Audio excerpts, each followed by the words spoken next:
Awesome. Well, we are excited. Rose Harrow has agreed to be our December Spotlight speaker. Rose is a certified master business coach working internationally with ChangeMakers, people who want to make a positive difference. She helps her clients double and triple their income while they contribute to a better world. Working with ChangeMakers from 4 continents, Rose shows them how to create profitable, heart-centered businesses without selling their souls. Her core program, Authentic Marketing from the Heart, combines a new paradigm of marketing with her holistic approach to business. She shows her clients how to make a better living while making a positive difference. With 30 years of intensive experience in brain science, professional coaching, and business development, she's coached hundreds of heart-centered change makers to attract more clients and help more people. In Rose's 20-minute talk, she will share authentic marketing from the heart, create a profitable heart-centered business without selling your soul. Join me in welcoming Rose Harrow to share with us today, as I also invite you, Rose, to start your speaking timer. Welcome, Rose. Thanks, Debbie. I'm so excited and honored to be here with you all today, and I am pretty excited about this topic. So I'll jump right in. I'm going to share all that I can today in the small amount of time that we have together. And if you are interested to know more, there will be, Cindy's got an announcement for later on too. So I want to start by just defining, like, well, what is a change maker? Because people ask. And a change maker to me is someone who just wants to make a positive change in the world through the work that they do, the way they treat other people, how they live their personal and professional life. And it's not just something they step into at 8 in the morning and finish at 5 at night. It's the way they live their life. And it's not just a job or a career, it's actually a life purpose. So marketing is something that I remember being introduced to somebody once at a social event. And she said, "What do you do?" I said, "I'm a business coach." And she said, "Oh, isn't that awfully aggressive?" I thought, "Boy, no, it's not the way I do it. It's not." And so I started really wondering, what is it about marketing that makes people fear that they might lose their soul?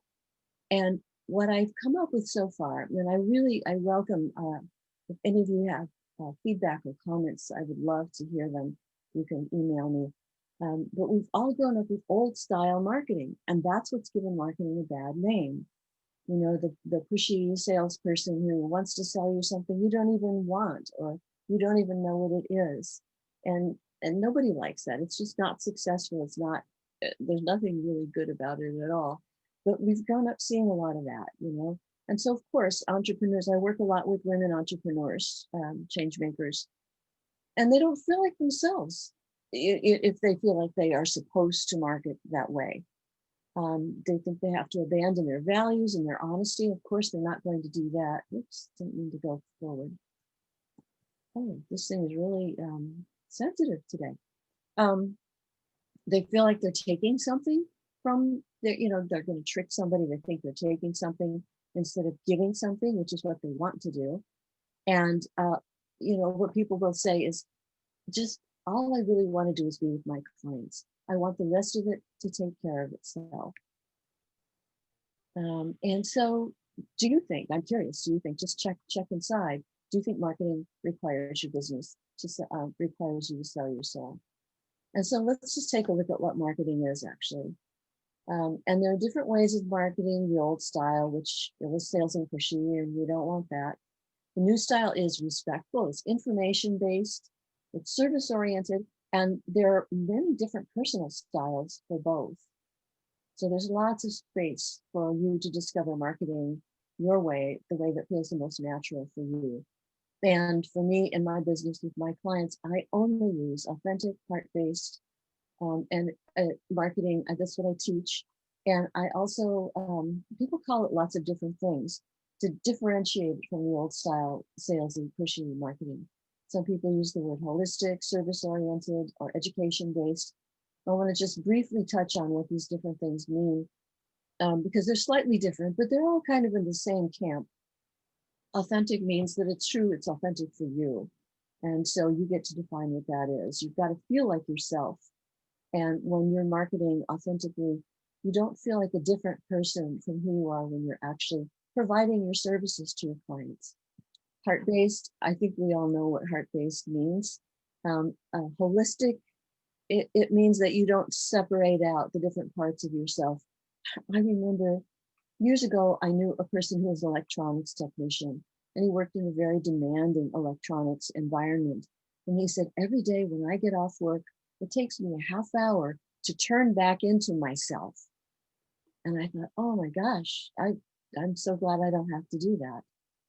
Service-oriented marketing is so that when you're marketing, there's really not a big difference between when you are giving service, when you are giving value to your clients, or when you're out in the world marketing, sharing your potential services with people who don't know you yet. And education-based also means that it's value-driven, that in the process of marketing, you give value from the first conversation. All right, and the good news is you already know how to market. So some examples of marketing, really simple marketing. You know, we do it with our kids. If your teeth are brushed before 8:30, I'll read you a story. That's marketing. You are showing the value. It's like, here's what I want to offer you. I want to offer you a story. And here's what it's going to cost you, right? It's not really, there's no cost there really because the child wants the story. Here's the negotiation, right? The conversation. If your teeth are brushed by 8:30, we get to have a story together. That's a form of marketing. Or if you say to your friend, I just saw the greatest movie preview. I think you'd love it. You want to go? You are showing value. You are inviting, right? I think good marketing is an invitation. Or let's eat at Antonio's. They have the best food. That's a form of marketing. And for Antonio's, I'm sure they would appreciate it. But these are all about showing the value, which is the essence of good marketing. So the purpose of marketing is to show the value so people can decide yes or no. And old style marketing is fear-based and it feels bad and it doesn't work, I don't think. Authentic marketing is always service-based. It relies on sharing information in a respectful way and it feels good. And so I'm just wondering, have you ever felt like you were sort of allergic to marketing? Sometimes people have a visceral response with the thought of marketing, like, oh, I can't do that. Are you maybe shy about saying what you do? Do you feel like a deer in the headlights when people ask, what do you do? What do you charge? Do you feel ready to share that in a really natural way that feels good to you? And would you like to grow your business and help more people, but you don't want to market? All right. So here's the flip side of that. Do you feel like your services, the services that you provide are worth more than what you're charging for them? And you hold yourself back because you don't want to be salesy. I remember before I learned how to market in a natural way, I would go out of my way. I was practically hiding, and I see this in my clients. One woman, she said she went to a party, somebody was really interested in what she did. And it felt like they practically had to beg for her business card because she so much didn't want to be salesy. Well, so that's kind of an extreme. But really, if we don't market, if we don't somehow share the value, we're expecting our clients to magically find us, and it's not going to happen. So these are false beliefs, or maybe they just apply to the old style marketing, that you have to pressure or convince somebody. No, you have to trick people. No, you don't. You have to be dishonest. Please don't be. You don't know enough. And then there's always the worry about what if they say no. There are other things that hold people back from being able to market and enjoy it and not sell their soul. These are three of them, three big ones. Lack of a plan. If you're not working with a business coach, and it doesn't have to be me, but get yourself a business coach. One of my best collegial referrals is other business coaches because we all have different skills and specialties. So without a clear plan, you're going to waste a lot of time and energy, years. Lack of confidence. This is related to the plan. If you have a really great plan that's right for you, it's going to boost your confidence immensely right away. Lack of a plan will stop you in your tracks.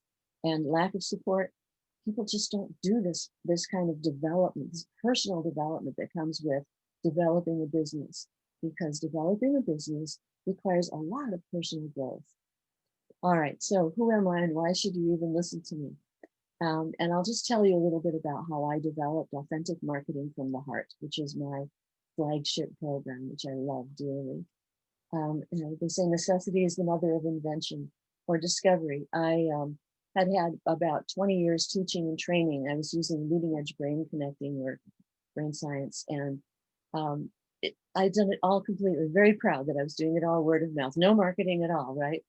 And then I had a car accident that wiped me out so bad that it left me in debt, like, worth a couple of years of income after I had cashed out. I cashed out my IRAs, I cashed out my life insurance. I, used all my savings to pay medical bills, and I was still in debt a couple of years worth of income. So I thought I need to increase my income to dig out of this financial situation. And I realized I had never learned how to market myself. And I kind of had an attitude about that. It was superior to not market. Well, I got over that. I started studying. I really searched for the very best respectful marketing coaches that I could find. And I never expected to become a coach, a business coach myself. I always thought business was boring and dry. I just kept following the thread though, and that's where it led me. And, I studied how to market respectfully, and I have become a certified master business coach. In the beginning, I dabbled on, everybody does, right? Dabbling online with the free information. But what that gets you is a lot of pieces that don't connect and don't fit for you. They're not natural for you. And I wanted more depth of understanding, more progress faster. And I just hired the best business coaches I could find so that I could be of best service to my clients. And so it's been 10 years now, and it just keeps getting more exciting. So I just never in a million years would have guessed that I would be a business coach. I swore that I would never actually be in business for myself when I was about 9 years old, because my dad was self-employed, and I saw, it was stressful and there was a lot on his shoulders. And when I was 9, I just said, I'm never going to be in business for myself. And actually, most of my adult life, I've been in business for myself and actually quite loving it. So, yeah, and still learning. So, my passion and my life purpose is to catalyze change makers to grow successful, sustainable businesses. So this means that we get really sound business foundations, that a lot of change makers are very inspired, but they may not have the grounding. They may not have the slightest idea how to run a business.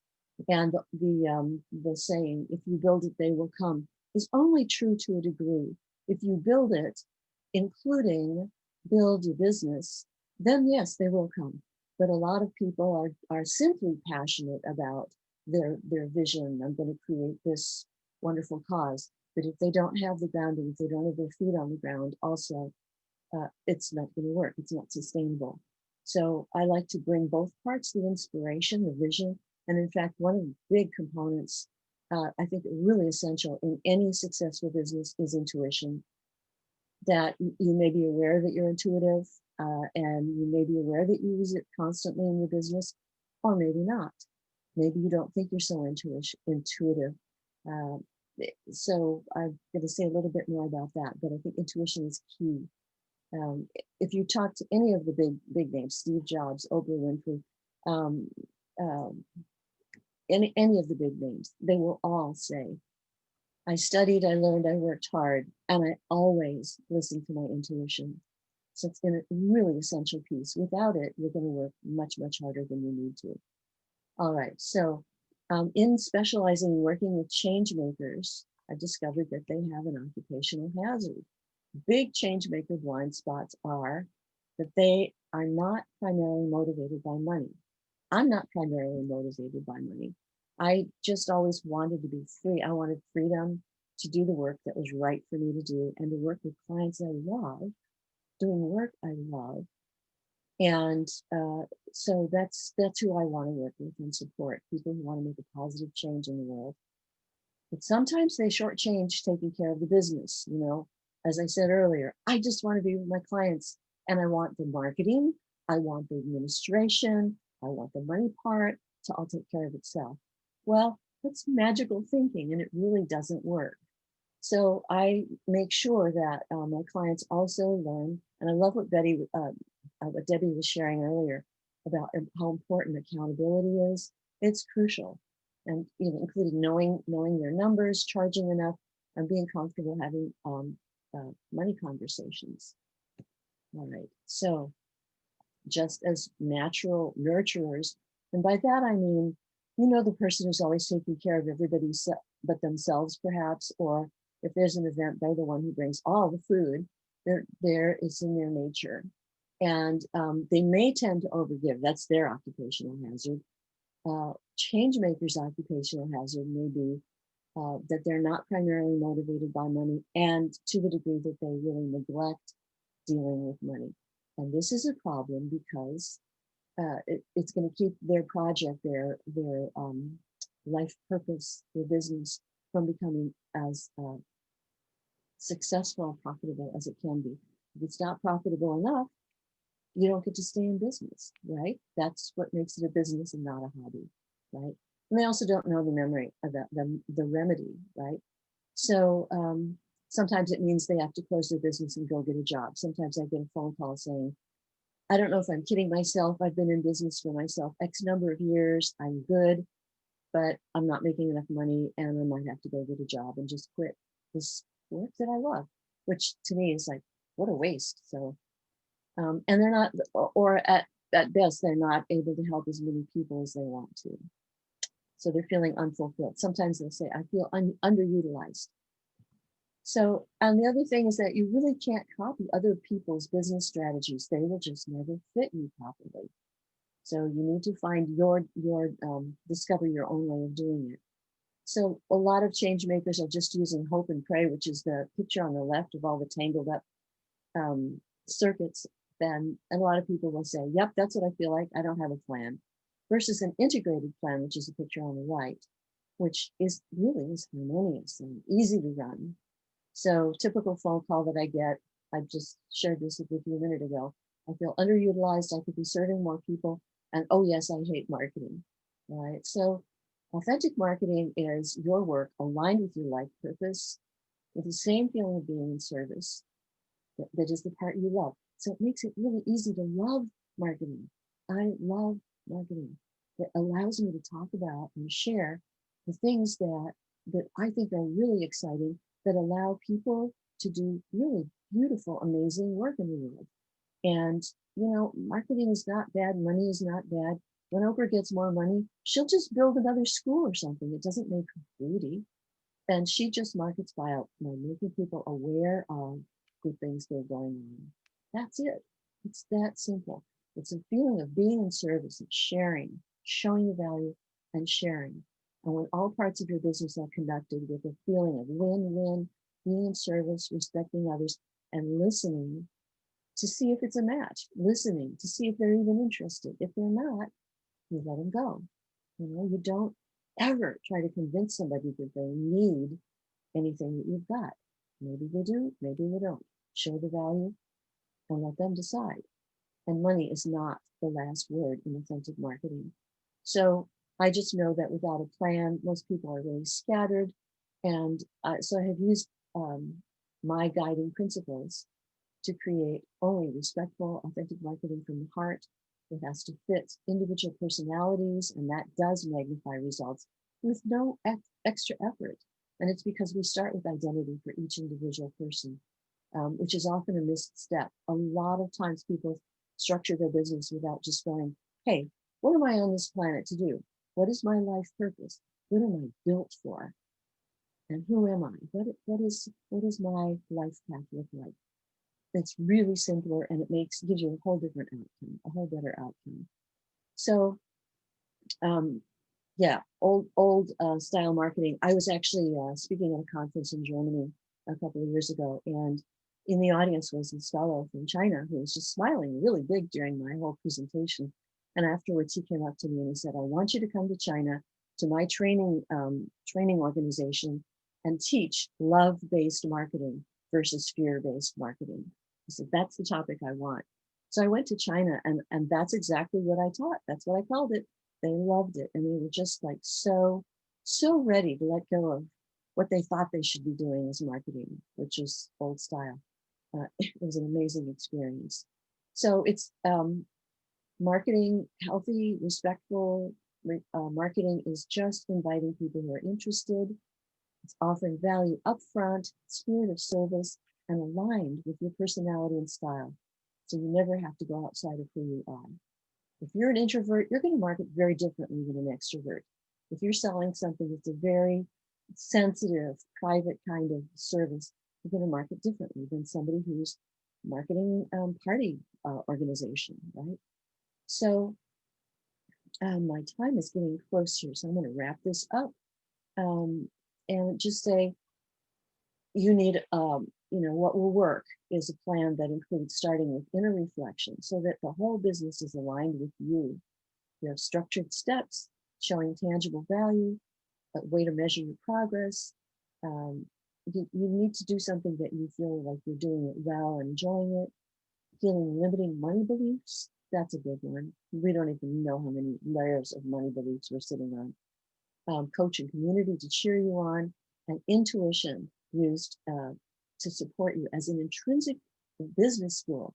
Intuition is not some woo-woo thing. It's a business tool you need to have, or you're going to work harder than you need to. So just imagine how good it would feel to feel confident when somebody asks you what you do. You're really confident. You see their face light up, like they get it. To get a positive response when you say what you do, to get more yeses, convert more conversations into clients, to have enough clients, to get paid what you're worth, and to love your marketing as much as any other part of your work. This is how I would hope that you can learn and become feeling about marketing. It just feels great. So when it comes from the heart, when it's authentic from the heart, you don't have to sell yourself at all, not even a little tiny bit of it. So that's it for me. And today is like a teaser for our conversations to connect next week, and Cindy will tell you more about that. Yes, beautiful. Thank you so much, Rose. Wonderful insights, truly heartfelt and very appropriate for the times we're in right now, when people really, they don't care how much you know until they know how much you care, right?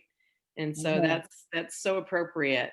Love to take a few people who want to give their takeaways or their afterglow insights. And then, as Rose has been alluding to, this is a teaser, because next Wednesday we're going to do a conversation to connect. It'll be a conversation on this material with Rose and myself. You can fill in the gaps in your notes and be able to join us. And then at the end of the call, we'll open the lines for question and answer. So today, right now, we have time for a couple takeaways. So just raise your hand if you have an aha, epiphany takeaway that you want to share. And Rikshana, if you see hands that I don't, let me know. Anybody want to share something that landed? I do. I really liked one of the last things that Rose said, is intuition is an essential business tool. I really think, people sometimes think, well, here in Portland land, people get too woo-woo about intuition, but it's not. It's really an important part, especially as entrepreneurs. So I really liked that you brought that into the marketing conversation. Thank you, Stephanie. Yeah, that's a beautiful one. And it's so critical, because we don't always trust our intuition. I mean, sometimes personally, and then there's another way to look at it from a business standpoint. But to have that stand for ourselves, that, we need to be able to trust our gut, is so important. I love that too. Anybody else? Let's take a few more. Epiphanies, ahas, something that you think you might be implementing into your business based on what she's sharing, kind of a marketing strategy. All right, last call. Okay, so thank you so much, Rose, for sharing with us. I'm going to go ahead and